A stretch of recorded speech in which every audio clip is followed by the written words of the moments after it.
Godzilla एक ऐसा imaginary character है जो कि बहुत ज़्यादा फेमस है। ये असल दुनिया में एग्जिस्ट नहीं करता है और ना ही करता था। ये इमेजिनरी मॉन्स्टर फिल्म के ज़रिए लोगों के सामने आया। ये फिल्म 3 नवंबर 1954 में पहली बार थिएटर्स में दिखाया गया और इसने $1.6 मिलियन वर्ल्ड वाइड कमाए। That's a huge number for that time. इस फिल्म का नाम Godzilla the king of monster रखा गया। इस फिल्म की कामयाबी को देखते हुए और भी बहुत सारी फिल्म्स बनाई गई, इन टोटल 36, जैसे कि Godzilla raids again, son of Godzilla और जो लेटेस्ट मूवी है उसका नाम गॉडजिला वर्सेस कॉन्ग है। बट क्या ये इमेजिनेशन रियली में एग्जिस्ट कर सकता है? क्या ये पॉसिबल है? क्या होगा अगर ये रियली में एग्जिस्ट करेगा? तो इस बात को जानने के लिए आगे वीडियो में बने रहें। तो चलिए फिर से कुछ नया जानते हैं।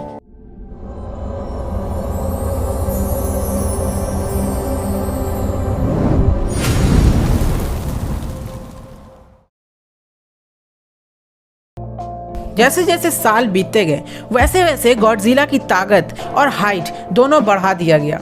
लेटेस्ट गॉडजिला मूवी में गॉडजिला को 119 मीटर्स का दिखाया गया है, जो कि हिस्ट्री के पहले गॉडजिला से 6 गुना बड़ा है।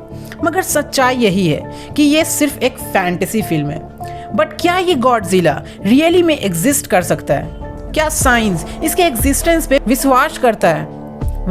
ये 36 मंजिल जितना ऊंचा डायनासोर जैसा दिखने वाला क्रिएचर अपने मुंह से एटॉमिक एनर्जी का बीम निकाल सकता है, जो इसे और भी नकली बना देता है। ऐसे स्ट्रेंज एनिमल से हमारा धरती पहले भरा हुआ था, बट शायद अब नहीं है। For example dinosaurs, compare to them Godzilla भी पॉसिबल लगता है, इजंट इट?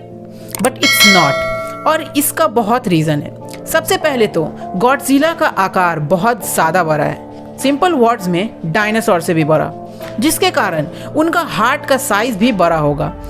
अब हम सभी जानते हैं कि एक लिविंग बॉडी को फंक्शन करने के लिए हार्ट का बहुत इंपॉर्टेंट रोल होता है। हार्ट पूरे बॉडी में ब्लड पंप करता है ताकि सारे ऑर्गन्स प्रॉपरली काम करें। अब जितनी बड़ी हार्ट होगी उसे उतना ही ज़्यादा ब्लड चाहिए पूरे बॉडी में पंप करने के लिए। बिकॉज गॉडजिला बहुत बड़ा है तो उसका हार्ट का साइज भी बहुत बड़ा होगा, यानी कि उसको हज़ारों टन ब्लड चाहिए अपने बॉडी के लिए। और यही नहीं, ब्लड को पूरी तरह से बॉडी में फ्लो करवाने के लिए इनके नस को इतना बड़ा होना चाहिए कि उनके बीच से एक कार पास कर ले। अब मान लीजिए ये सभी चीज़ इनके बॉडी में पॉसिबल है, मगर एक चीज़ की कमी फिर भी रह जाएगी, दैट इज़ एनर्जी।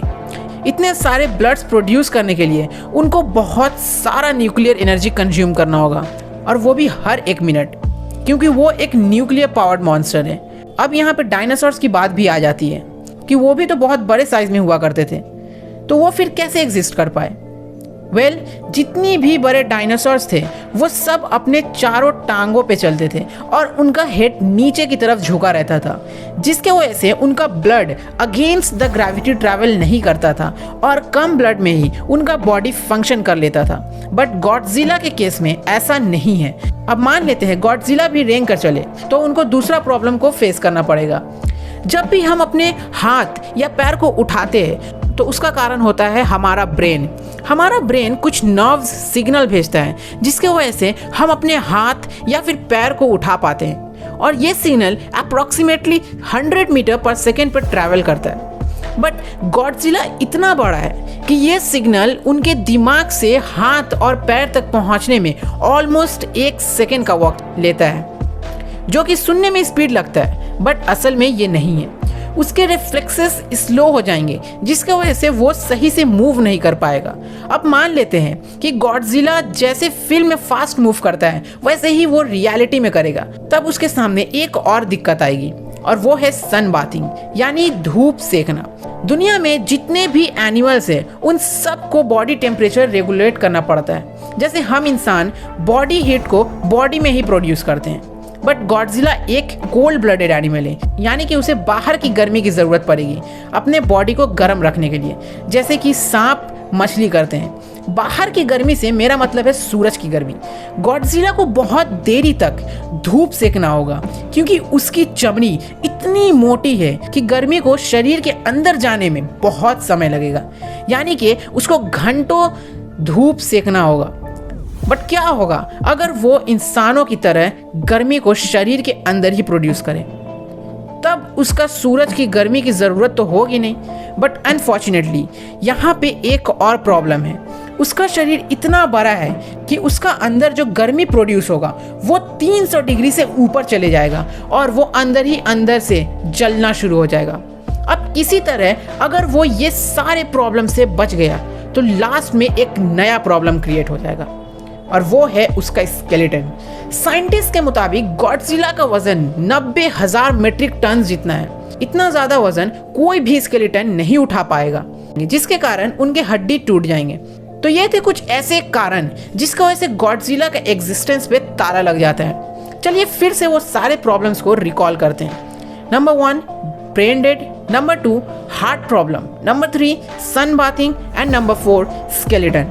भले ये क्रिएचर्स रियलिटी में एग्जिस्ट नहीं करता है बट फिल्म में ये क्रिएचर्स कमाल का लगता है। शायद नेचर नहीं चाहता कि ऐसे क्रिएचर्स रियलिटी में भी एग्जिस्ट करे। तो बस यार आज के वीडियो में इतना ही। वीडियो पसंद आया तो लाइक और शेयर कीजिए और चैनल पे नए हैं तो सब्सक्राइब कर दीजिए ऐसे ही और कमाल के वीडियोस के लिए। मिलते हैं अगले वीडियो में, तब तक के लिए बाय।